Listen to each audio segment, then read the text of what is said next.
surga. Terima kasih Tuhan, pada hari ini kami mengucap syukur Engkau masih memberikan nafas kehidupan Bapa. Engkau masih memberikan umur yang panjang buat kami semua Bapa. Terima kasih Tuhan, sebentar kami akan mulai. Engkau sucikan kuduskan setiap hati kami Bapa.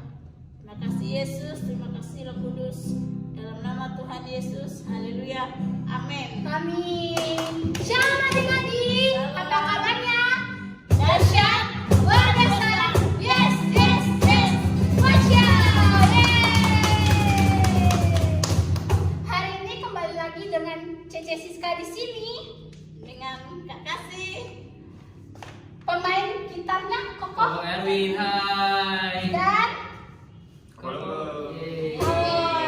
Nah, hari ini kita mau puji-puji Tuhan lagi. Tadi kita nyanyinya lagu apa, Ceh? Lagu Yesus. Yesus cinta semua anak. Yeay.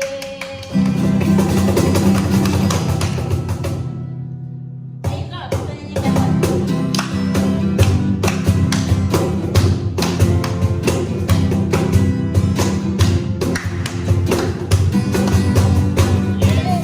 Cinta semua anak di dunia, mengikuti dan kitab semua dicinta. Tuhan cinta semua anak di dunia.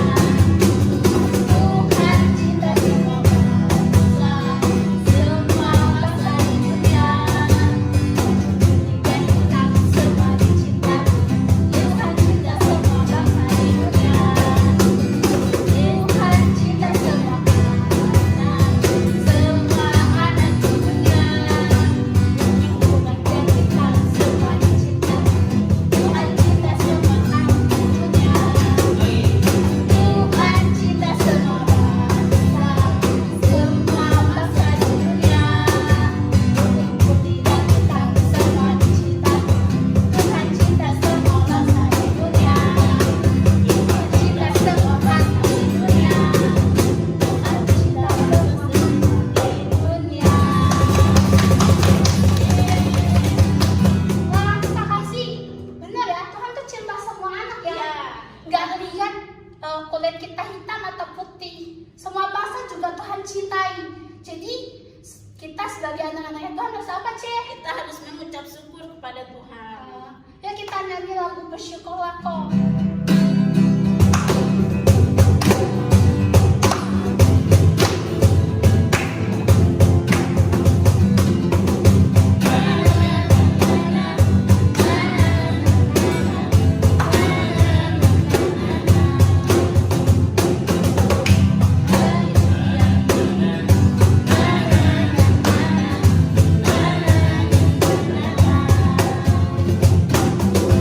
Haleluya,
mau mendengarkan cerita firman Tuhan. Mari kita siapkan hati kita. Buat adik-adik semua yang di rumah maupun dimanapun berada, kita siapkan hati kita. Kita nyanyikan lagu pujian saat Engkau berfirman. Kita harus yakin kepada Tuhan.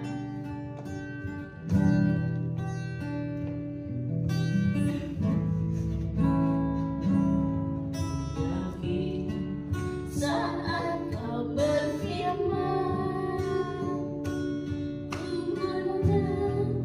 saat Kau berkata, hidupku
kasih Bapa, terima kasih Tuhan, memberkati kami semua Tuhan, dari pemain musik, dari WN dan semuanya Tuhan yang menciptakan firman.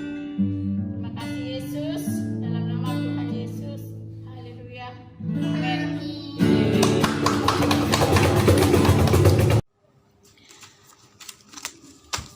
Salam adik-adik.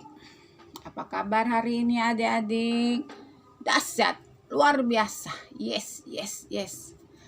Adik-adik, kita jumpa lagi hari ini adik-adik. Buat sekolah minggu online. Walaupun kita tidak bertemu adik-adik, tapi kita setiap minggu bisa bertemu lewat HP. Sebelum Cece membawakan sebagian dari firman Tuhan, mari kita berdoa dulu adik-adik. Tuhan Yesus, terima kasih buat kesempatan hari ini. Kami bisa berjumpa lagi untuk sekolah minggu online. Terima kasih Tuhan Yesus, Engkau memberikan kami kesehatan, kekuatan, dan nafas kehidupan yang selalu baru bagi kami, bagi orang tua kami, bagi Koko Cece kami, bagi teman-teman kami semuanya. Terima kasih Tuhan Yesus. Dalam nama Tuhan Yesus kami berdoa. Amin.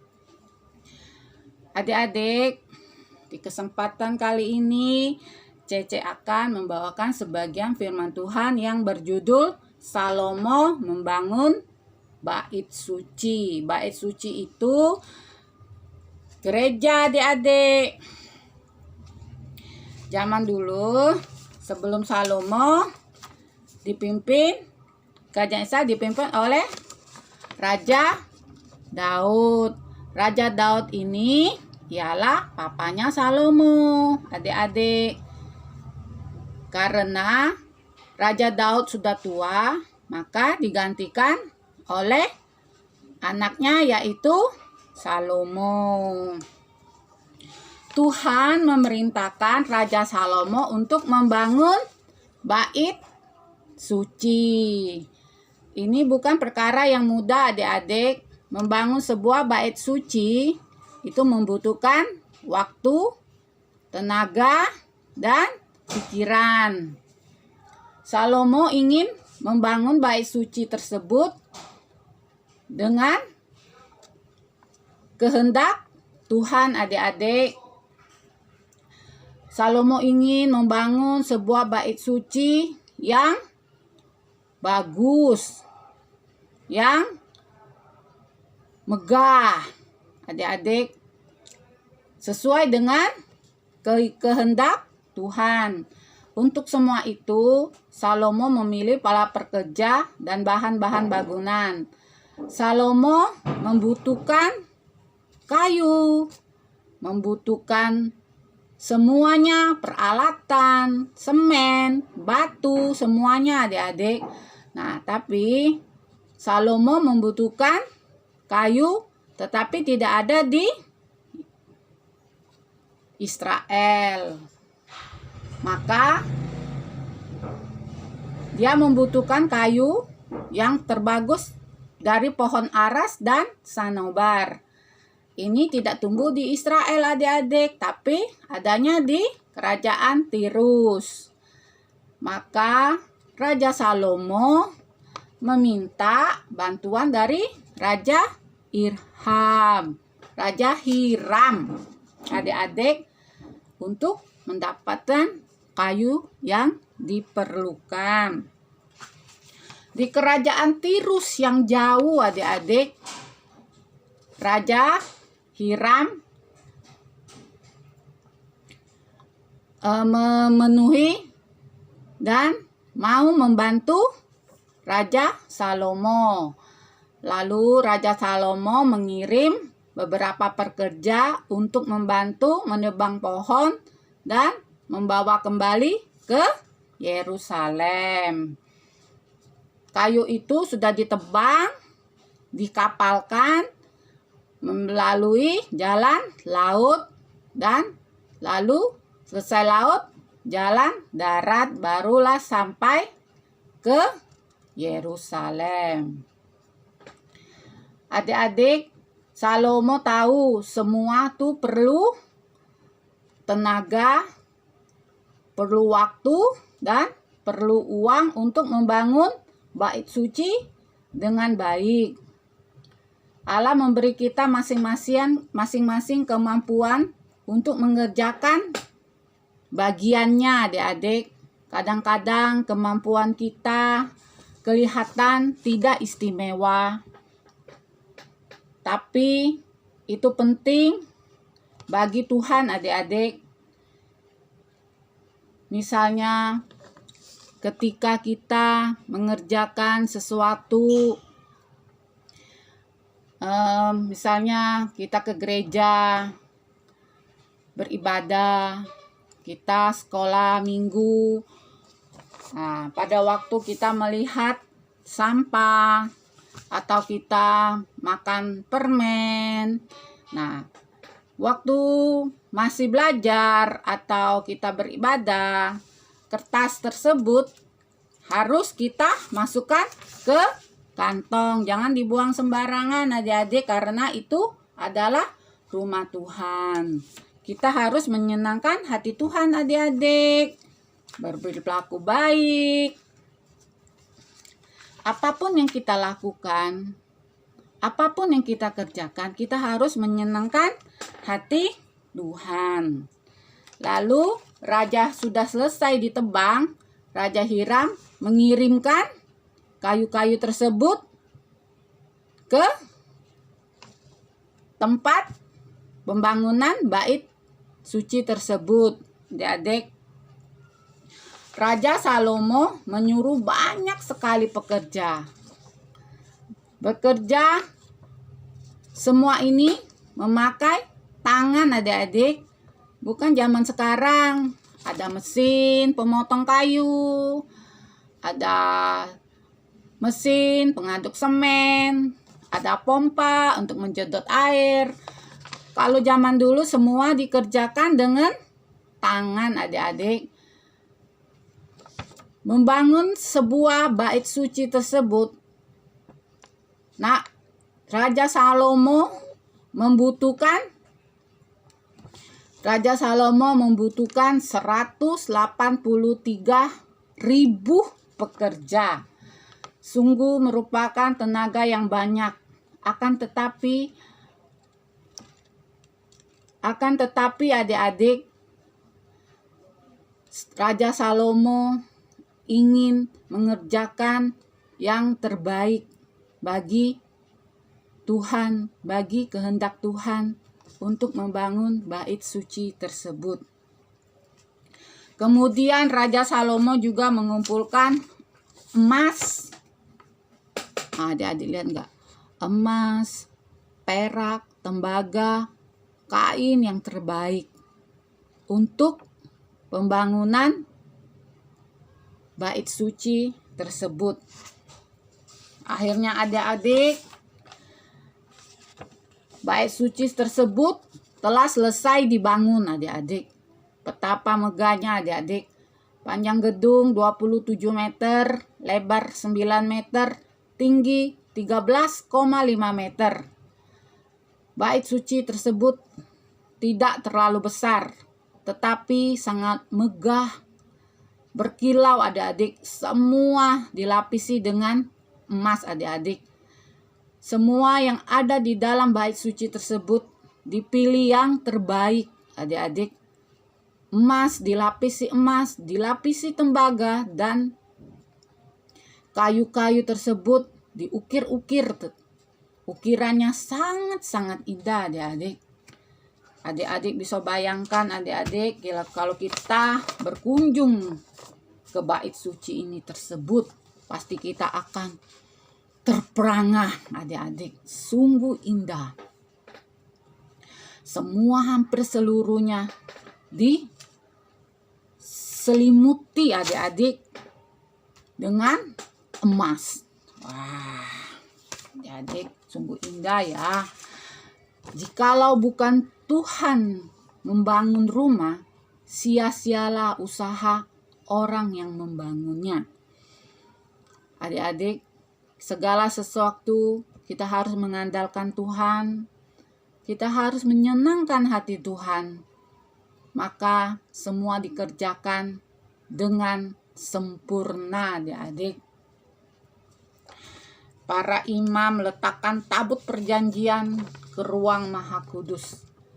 Ketika bait suci akhirnya selesai dibangun, Salomo mengumpulkan semua pemimpin Israel di Yerusalem. Tiba saatnya untuk menasbihkan bait suci atau memberkati. Sementara orang-orang banyak beribadah, terjadilah sebuah keajaiban. Tiba-tiba muncullah awan putih kemuliaan Tuhan, yaitu tanda kehadiran Tuhan semesta alam. Tuhan hadir, adik-adik, ketika kita berdoa, ketika kita beribadah, Tuhan hadir di tengah-tengah kita. Kita berdoa dengan tulus, kita merendahkan diri kita di hadapan Tuhan, Tuhan akan hadir di tengah-tengah kita. Lalu Salomo dan para imam berlutut dan menanggakkan tangannya serta berdoa agar Tuhan selalu menyertai bangsa Israel. Jika kita berjalan di jalan Tuhan, maka Tuhan akan menyertai kita dimanapun kita berada. Kita jangan takut sendirian, adik-adik. Kita masih punya Tuhan. Tuhan yang selalu menyertai panjang perjalanan kita, adik-adik. Maka kita harus selalu menuruti perintah Tuhan dan yakin serta percaya. Lalu Raja Salomo berkata kepada semua rakyat Israel agar selalu mematuhi segala perintah Tuhan, agar apapun yang dilakukan, apapun yang dilaksanakan, Tuhan selalu menyertai kita. Lalu semua orang di Israel memuji Tuhan dan bergembira karena Tuhan sangat baik. Adik-adik, ayat hafalan hari ini, kemuliaan Tuhan memenuhi rumah Tuhan. 1 Raja-Raja 8 ayat 11. Nah, adik-adik, inilah cerita dari Salomo membangun bait suci. Karena Salomo selalu taat, Salomo selalu menjalankan perintah Tuhan dan kehendak Tuhan, maka di dalam waktu 7 tahun bait suci sudah dibangun, adik-adik. Zaman dulu tidak ada, adik-adik, bait suci. Maka asal itulah yang pertama kali Salomo membangun bait suci untuk memuji Tuhan di rumah Tuhan. Adik-adik, inilah cerita Salomo membangun bait suci. Adik-adik, mari kita berdoa, kita pejamkan mata, kita lipat tangan. Terima kasih Tuhan Yesus, kami sudah mendengar sebagian dari firman-Mu. Terima kasih Tuhan Yesus, Engkau memberkati kami di sepanjang kehidupan kami. Sertailah kami Tuhan dimanapun kami berada. Di dalam nama Tuhan Yesus kami berdoa dan mengucap syukur. Amin.